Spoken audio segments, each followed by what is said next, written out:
All right, welcome to our first lesson. In this lesson, what we're going to do is go over just clipping methods. We're going to extract our primary assets from our background.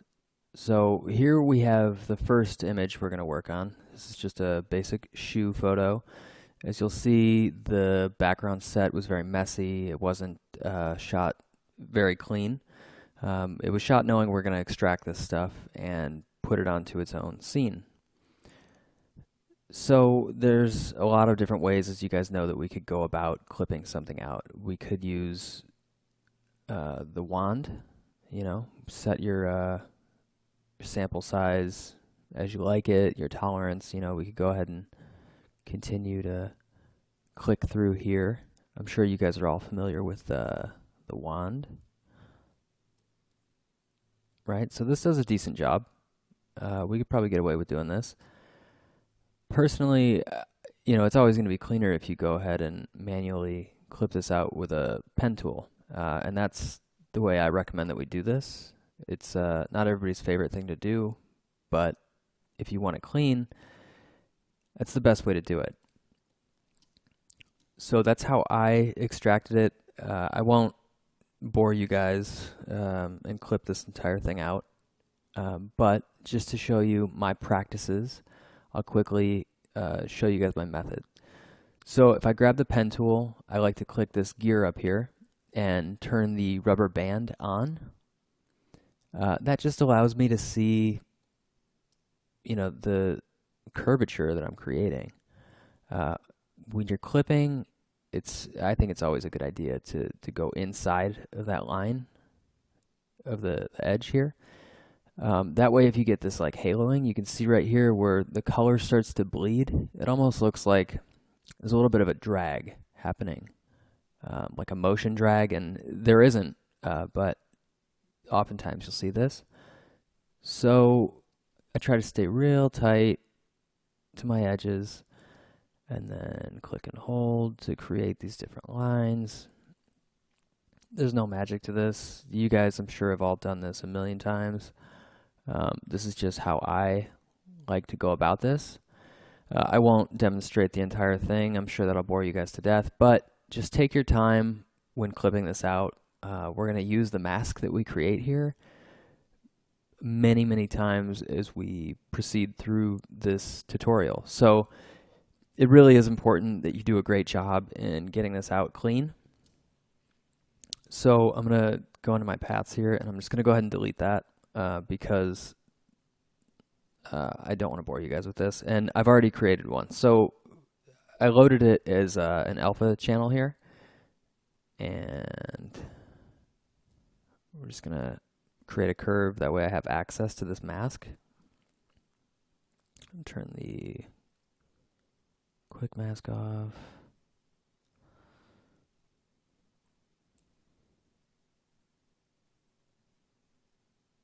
There we go. Now, with this selection, if this were being loaded from my path, it's going to have a really hard edge. So I like to go into the refine edge.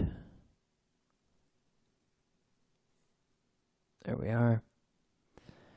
And generally what I'll do is I'll set the, everything's going to be zeroed out except for the feather. And I'll put that at 0.5 typically. It's up to your own discretion, but I feel like a 0.5 feather is really going to help you out a lot. It's going to soften that edge and it'll look more photoreal. Usually you don't have an edge that's sharp. It's kind of uncommon that you'd find that. So what I'd go ahead and do then is create a new curve just so that I have that mask saved. We can duplicate our background and then Option, click this mask and drag it to that layer. Now we have that mask preserved on that layer. I'll go ahead and delete this. And there you have it. That's going to be our baseline for this shoe. We've got our mask ready to go. Now I'm going to demo quickly another clipping method with another primary asset that we're going to be using. So in the scene that I want to create, we're going to have the shoe sitting on top of what seems like a floating piece of earth. We're going to have grass, dirt, roots, all this stuff, and it's going to be floating in space on a pretty gradient. So with our shoe ready to go, you can go ahead and save this out and then open up the grass bottom.tiff file. I have included two separate shots of this earth element here. It's just a patch of grass and dirt. So one of these, we're going to use the bottom, right? So that's why it's called grass bottom. And then we have a grass top.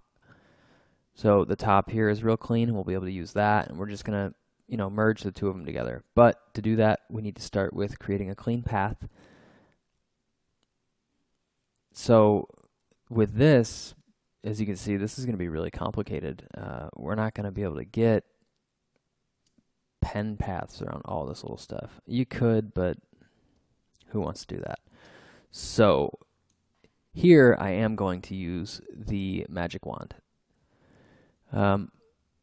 I like to generally have this set at 11 by 11 for the average, and the tolerance, I do tinker with that quite a bit, but I think 12 is a good starting point. It really depends on the amount of contrast between your background and your subject, and that's going to determine both your sample size and your tolerance. So you guys know how to do this, so we're just going to start clicking around. We'll shift click and just continue to fill this out. Eventually we're going to invert the selection, but don't worry about that just yet. We definitely are going to use several different methods to create this mask. We're not just going to use the wand. We're going to do really it's up to you guys how you want to extract this, but for me, I don't want to click every single one of these little holes here. So what I'll do is, do my best to grab as much as I can.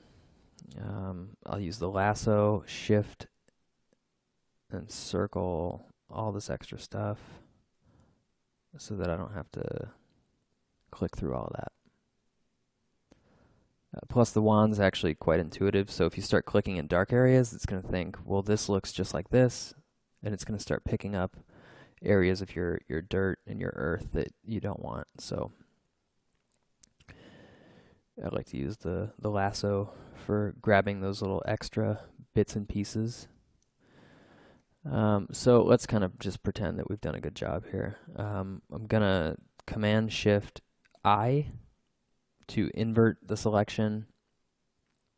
You go ahead and create just a curve, any kind of adjustment layer where you can save your mask. That'll work for really the outer edges and the basic stuff we got going on here. Another way that you might want to extract this piece, something I find very useful, is to do a color range selection. It's under the select menu. You're just going to go ahead and choose sampled colors. You can tinker with your fuzziness. Between 20 and 40 is typically where I keep it. And just on your image, shift click all these gray areas that you want to pick up.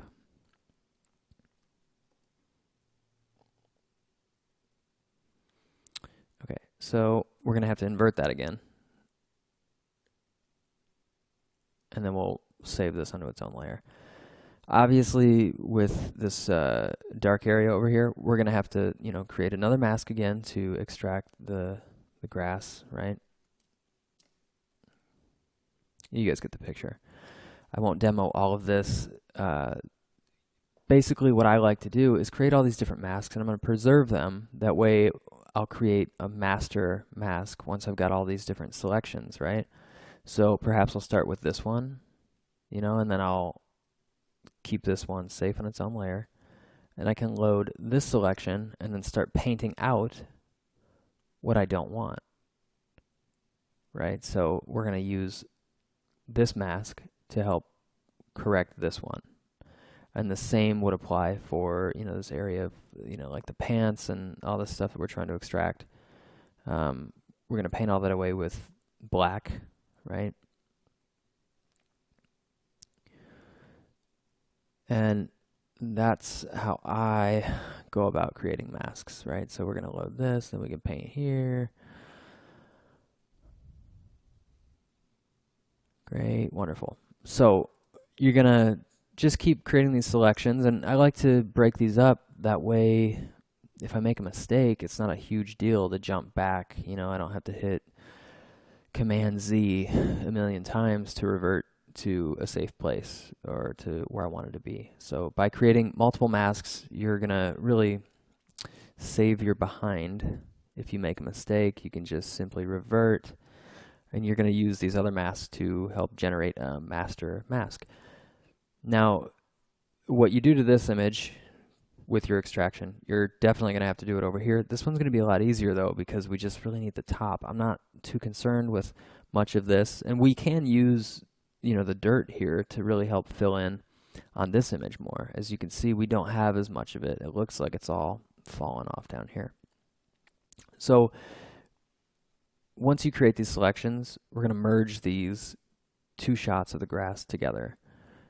And the mask doesn't need to be perfect right off the bat. Don't worry about getting it exact. We're going to have to strip these together, and then we'll go ahead and refine our selections, right? So we'll probably go ahead and use the Refine Edge tool, and we'll paint in over the edges, and we're going to have Photoshop guess what we want it to do. It'll do a pretty good job at refining our mask. And we're going to go ahead and do that in the next lesson. We'll pick up where we left off. You guys go ahead and continue creating your mask. You don't want to watch me do it. It'll bore you to death. And I'll see you guys in the next lesson.